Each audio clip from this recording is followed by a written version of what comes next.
Welcome, my name is Chris Lackman. I'm an OPW guide working at Athenry Castle. For a number of years now, as part of Heritage Week, I've given a tour of the Dominican Priory here in Athenry. I spoke about bishops, barons and blacksmiths, but this year I'd like to talk about women, the influence of women had in this building. This is my tribute to them, the Women of the Priory.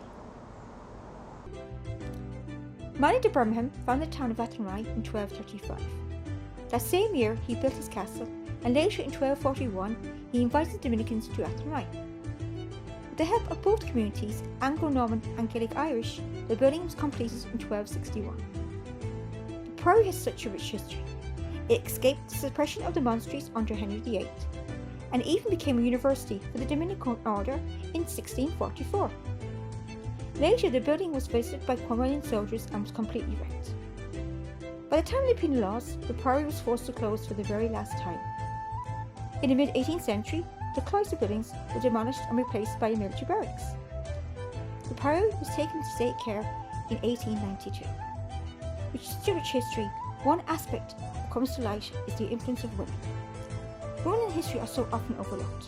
I wish to highlight just a few of these plaques and monuments that these women erected for their loved ones, and to share the stories of two women, laid to rest here hundreds of years apart, a tribute to their patronage and their everlasting legacy.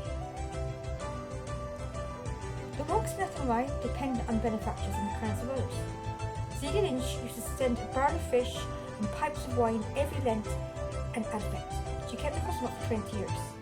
This mural plaque, made of limestone, is located in the north transparent window. It's dated 1686. Depicts both the coat of arms of Brown and Lynch families, husband and wife, side by side. Joanna Whiffler from the 15th century.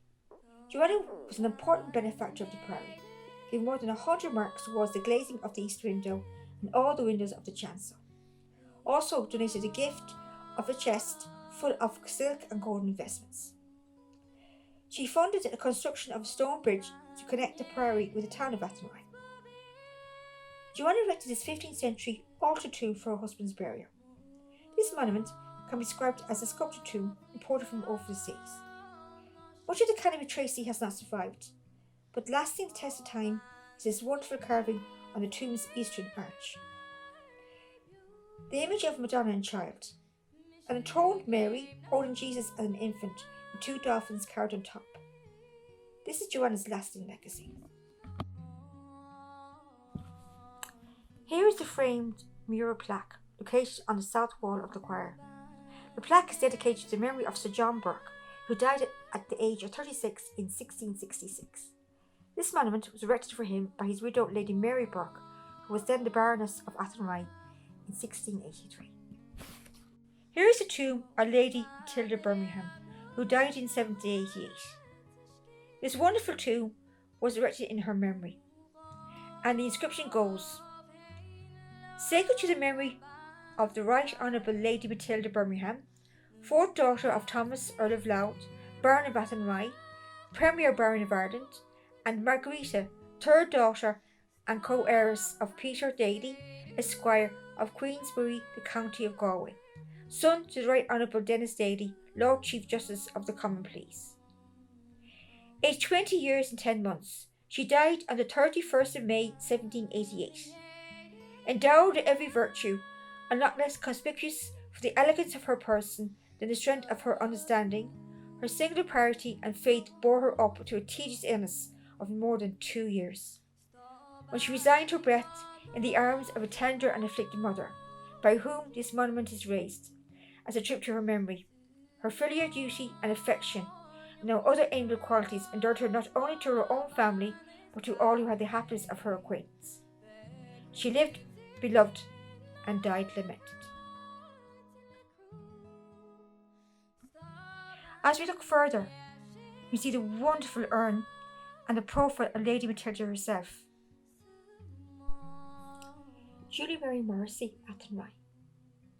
From the efforts of NUIG historian Dr. Conor McNamara and the support of the friends and relatives of Galway 1916, this headstone was erected in memory of Julie Mary Marcy.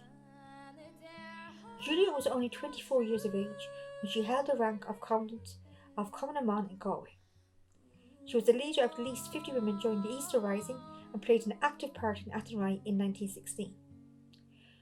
Julia was the landlady of Lee Meadows when he came to Athenry in 1915 to take command of the Western Division of the Irish Volunteers. They became great friends and shared a love of music. Women such as Julia played a huge role during Ireland's revolutionary past. They worked in intelligence, carried arms and dispatches, brought food and treated the wounded. Women were interred and imprisoned. This took a huge toll on their families and their own well-being, physically and mentally. On the death of Liam, when he was executed by the Free State government in December 1922, it suggested that Julia never recovered. She lived in Athenry alone as her parents had died and her only brother Martin had been deported to the United States in 1960. By the 1930s, Julia's mental health deteriorated and she was confined to St. Bridget's Hospital in Ballinasloe. She lived there until her death in 1974 and was laid to rest here with her parents. Thanks to this monument, Julia's life and her contribution to our nation's struggle for independence will never be forgotten. A poem by Eva Gorbooth. The peaceful night that round me flows breaks through your iron prison doors. Free through the world your spirit goes, forbidden hands are clasping yours. The wind is our confederate, the night has left her door ajar. We meet beyond earth's barred gate, where all the world's wild rebels are.